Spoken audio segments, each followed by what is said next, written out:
Good morning, friends. Today we are here to discuss the strategy of the English paper. In the first video of this series, I had told you that I had scored 120 plus marks in the CDS exam 6 times, and the people had requested in the comment section to tell how to attempt the question paper. And this is the English question paper. In the next series, I would be telling you how to attempt the GS paper. So here we have some few examples about how to attempt the question paper. Firstly, we have a reading comprehension. So the first step to solve the reading comprehension question is to look forward to all the questions that has been asked in the question. See, आप question के बजाय directly आप direct options उस पे जाइए, question पे जाइए कि कौन कौन से क्वेश्चंस उसमें पूछे गए हैं. So here we are the first question that China's objective of signing a security pact with Solomon Island is. इसमें चाइना का ऑब्जेक्टिव क्या है, इसमें हमें ये पता करना है. The pact symbolizes China's doctrine of. Okay, हमें चाइनाज डॉक्ट्रिन के बारे में बात करना है. Which one of the following is implied by Beijing would not seek to become a global hegemon. Okay, what does square with that idea imply in the passage.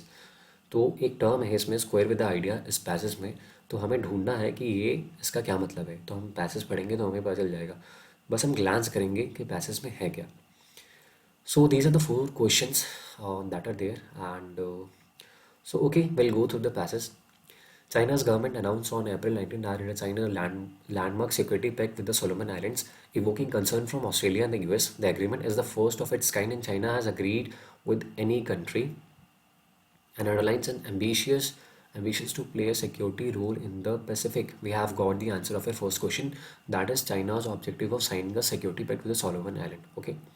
अब मैं आपको ये सिखाना चाहता हूँ कि इसमें हम अगर एलिमिनेशन चाहे तो कैसे कहते हैं. वैसे हमारा आंसर ये मिल चुका है कि to contribute in insuring security in the Pacific. That is the first answer of the question that has been given in the first para itself. तो आपको अगर क्वेश्चंस ऐसे दिया हुआ है इस हिसाब से, तो ऑब्जेक्टिव भी आरसी के फर्स्ट पैरास में ही मिल जाएंगे आपको, क्योंकि इसमें ऑब्जेक्टिव है. तो होप सो आरसी का जो फर्स्ट पैरा होगा वहाँ पे आपको आंसर मिल सकता है. आप ऑप्शंस देंगे. मान लीजिए आपने इस पैरा को नहीं पढ़ा होता. टू एक्सटेंड इट्स टेरिटरी, आपको लगता है कि मतलब इस आरसी में कुछ ऐसा लिखा होगा कि सोलोमन आइलैंड और वहाँ पे वो कैप्चर करके वो उसकी टेरिटरी को एक्सपैंड कर देगा. That would be a wrong option. इसको एलिमिनेट कीजिए. To develop Solomon Islands, no. हाँ, we have heard a number of times that the China is giving loan to Sri Lanka and all. But अगर उसको develop कर रहा है तो फिर ये ऑप्शन गलत है. हाँ, डेवलप करने की बात है तो पाकिस्तान का हमने सुना है कि पाकिस्तान में वो कर रहा है. बट सोलोमन आइलैंड को वो डेवलप क्यों करेगा, उसको कुछ वहाँ पे पॉजिटिव्स पे दिखने चाहिए. To provide financial aid in enhancing security measures in the Pacific, no. अगर उसको ये करना ही है तो फिर वो सोलोमन आइलैंड में क्यों करेगा, वो सिक्योरिटी मेजर्स वहाँ पे क्यों इम्प्रूव करेगा. ये मैं आपको एक सोचने का तरीका बता रहा हूँ कि मान लीजिए आप ये कुछ फ्यू मिनट्स बाकी एक एग्ज़ाम में आपने रीडिंग कॉम्प्रिहेंशन लास्ट में किया और आप ऑप्शंस के थ्रू जाइए तो आपको उसमें पता चल जाएगा कि ऑप्शंस ऐसे ही सेट किए जाते हैं कि आप उसको गलत कर सकते हैं. आप सेकंड क्वेश्चन पे आइए. The pact symbolizes China's doctrine of. इसमें चाइना की डॉक्ट्रिन की बात की है. तो हम जब बस ग्लांस करेंगे कि इसमें कहाँ ऐसे लिखा हुआ है इसमें चाइना की डॉक्ट्रिन या कुछ ऐसे बात किया हुआ है,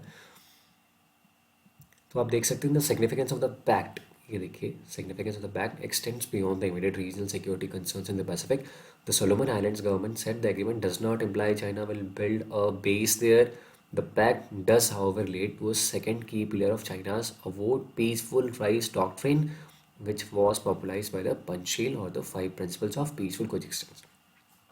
मेरा आपको कहने का ये मतलब है कि when you are looking for the questions, just look for those keywords that are there in the reading comprehension. You need not to read the whole reading comprehension. The question is about the doctrine, so go and search the word doctrine. That would definitely be there in the paragraph, and that is there. I'm not saying कि आप word matching कीजिए इसमें जाके, but at least if you will find, you will you can solve many questions through it. Like doctrine was simply there. You need not to read this whole part what is written. You just could have gone there. Panchsheel इसमें लिखा हुआ है principles of peaceful coexistence. Okay, now we'll come to the third question. Which one of the following is implied by Beijing would not seek to become a global hegemon? So इसमें question ये पूछ रहा है कि क्या इसमें imply करता है कि ये ग्लोबल हेजमन नहीं बनेगा. एक सेंटेंस देखिए आप, ये नेगेटिव सेंटेंस है. Beijing would not seek to become a global हेजमन.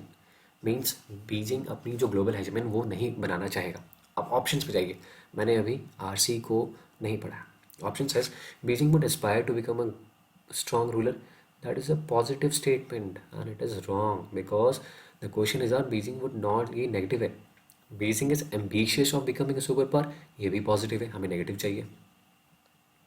D, Beijing will play an important role in world politics, ये भी पॉजिटिव है, ये भी नहीं चाहिए हमें। Beijing is not aspiring to have control over the world, ये हमें negative negative negative in the sense ये नॉट है, ये नॉट है, मतलब बीजिंग क्या नहीं करना चाहेगा, तो बीजिंग ये नहीं करना चाहेगा। आप ऑप्शंस में देखिए, वुड ये करना चाहेगा, ये करना चाहेगा, एम्बिशियस है, विल प्ले, तो ये हमें नहीं चाहिए ना, तो हमारा आंसर ये है।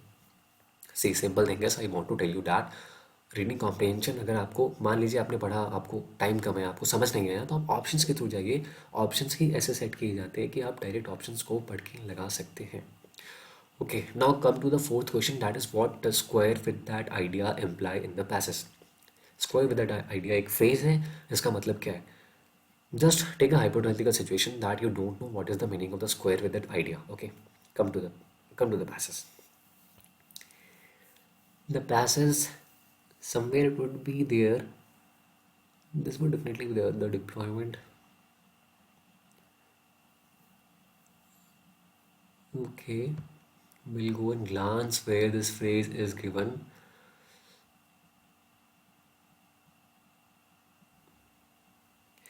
And our phrase is here: the deployment of security forces in a foreign country certainly does not square with that idea. The deployment of security forces in a foreign country certainly does not square with that idea. Okay, आप options देखिए, what does square with that idea imply in the passage, इसका मतलब क्या हुआ? Square, ये negative देखिए, does not square means कुछ तो नेगेटिव है यहाँ पे, does not square with that idea, हमें स्क्वायर विद दैट आइडिया का मतलब नहीं पता है, बट कुछ नेगेटिव है यहाँ पे। ऑप्शंस, हैविंग मल्टीपल आइडियाज, ये पॉजिटिव है, no. Not in agreement with the idea, ये छोड़ दीजिए। Imposing personal views on others, ये भी पॉजिटिव है, नो। इम्पोज करना मतलब एक पॉजिटिव हो गया। Agreeing with the multiple views, no, this is a negative one, not in the agreement with the idea and this is our answer. So I wanted to tell you कि अगर आप इसमें positive या negative से भी जाते हैं तो आप इसको सॉल्व कर सकते हैं। Now, gentlemen, we'll talk about the parajumble question that are being asked in the CDS exam, and it's considered a little bit tough. See, there is a strategy to solve these type of questions. Always go through the option, never go from the question to the answer. The first statement is a licensee who wants to surrender his license shall apply in form X to the licensing officer. This is our first statement. मतलब जो लाइसेंसी है अगर उसको surrender करना है तो एक फॉर्म करेगा, फॉर्म एक्स को अप्लाई करेगा लाइसेंसिंग ऑफिसर को। आप ऑप्शंस पढ़िए, this shall not entitle to the licensee to any compensation. P doesn't make sense, P तो नहीं हो सकता, पी क्या हमारा? इफ द लाइसेंसिंग ऑफिसर के बारे में बात नहीं हो रही है, the licence shall be deem to have been terminated. Okay, the application form, देखिए आप कैसे कनेक्ट कर सकते हैं, यहाँ पे एप्लीकेशन के बारे में बात हो रही है, फॉर्म एक्स के बारे में, और यहाँ भी एक एप्लीकेशन के बारे में बात हो रही है, तो S1 के बाद S6 आ सकता है। एंड हमारे पास तीन ऑप्शंस बाकी, B C D. Now go from the application shall be accompanied by declaration of stock in the form we if the licensing officer is satisfied he may accept the surrender. मतलब ये लेके हम जाएंगे उसके पास, अगर वो accept करता है तो सरेंडर हो जाएगा। Now we are left with C और डी, मतलब हमारा बी जा चुका है। Now we have the licence shall be deemed to have been terminated from the date of, अगर उसने एक्सेप्ट कर लिया तो ये हमारा सरेंडर हो जाएगा। तो एस क्यू और आर वाला हमारा ऑप्शंस आराम से हो, तो हमारा सी सही है। उसके बाद now will go to the second part, that is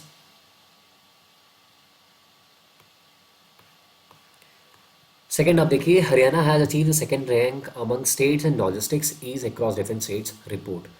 हम हरियाणा के बारे में कुछ बात कर रहे हैं, कुछ रिपोर्ट है उसके बारे में बात कर रहे हैं। This makes Haryana top performer, मतलब ये यहाँ पे सही बैठ सकता है। S1 के बाद P, बट हमारे पास कोई भी ऑप्शन में P नहीं है, तो हमें जाना पड़ेगा अगले ऑप्शन के पास। The state has taken, Haryana के बारे में बात हो रही है तो बस इसी स्टेट के बारे में बात हो रही है। तो will go with Q, Q के साथ जाएंगे। हमारा ये अब दो ऑप्शन है, ये है SRPS। उसके बाद जाएंगे हम, अगला ऑप्शन हमारा क्या हो सकता है, द इम्प्रूवमेंट इन रैंकिंग। देखिए अब क्या हुआ है कि the state has taken a leave from six, से क्या हुआ है, लीव लिया है हमने सिक्स के बाद, हमने एक लीव लिया है सिक्स। उसके बाद इम्प्रूवमेंट इन रैंकिंग, रैंकिंग में इम्प्रूवमेंट की बात हो रही है तो हमारा SRPS होगा, QPRS एक हमारा आंसर होगा। Friends, what I want to tell through these questions is that these are the short tricks that we can apply in the exam, just to simplify the exam. Okay, ये बहुत सारे tricks होते हैं जो हम apply कर सकते हैं। अभी मैंने आपको इंग्लिश का एक छोटा सा डेमो दिया है। अभी मैं बहुत सारे GS के क्वेश्चंस में लेके आऊँगा, how we can apply these tricks in the GS questions also. What I want to tell you is that कि this exam is of knowledge, but not only of knowledge. You can apply the tricks in the exam, and this is about the English exam. I have scored around 80-85 plus in English exam through these tricks only, because these tricks can be applied in the exam। और आपको बहुत सारे mock test देने की ज़रूरत नहीं है। आपको अगर कॉन्सेप्ट्स पता है, अगर आपने PIQ अच्छे से एनालाइज किया हुआ है, तो आप इजीली इन सब क्वेश्चंस को आराम से कर ले जाओगे। तो ये एक छोटा सा वीडियो था, ये मैंने बहुत ज़्यादा एक्सप्लेन नहीं किया है। इसमें अब मैं GS के क्वेश्चंस लेके आऊँगा कि कैसे GS को करना है। अगर आपको, अगर आपकी डिमांड हो, और एंड इफ़ यू वांट कि I should solve the whole part of the English question, then I definitely. And that was a short video, that was what I wanted to show you how to solve the English question through the options only. So thank you, and we'll continue the series.